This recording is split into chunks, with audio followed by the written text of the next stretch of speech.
Immobili, società, attività commerciali per circa 20 milioni di euro tra Roma, Ardea, Formello e Fiumicino e il maxi sequestro di beni ad opera degli agenti della DIA riconducibili all'Andrina dei Gallico di Palmi nel Regino. Nel corso dell'operazione sono state sequestrate 18 società, tra cui l'antico Caffè Chigi nell'omonima piazza davanti alla Presidenza del Consiglio.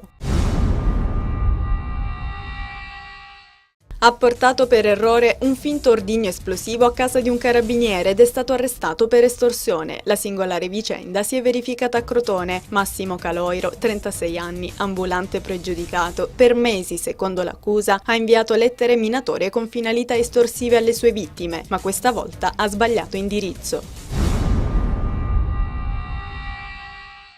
Un approccio terapeutico innovativo per la medicina rigenerativa che si incentra sulla stimolazione locale delle cellule staminali cardiache residenti nel cuore adulto, utilizzando un cocktail di fattori di crescita per la riparazione e rigenerazione di nuovo tessuto cardiaco dopo un infarto acuto del miocardio. È questo il risultato del gruppo di ricerca del professor Torella dell'Università Magna Grecia di Catanzaro.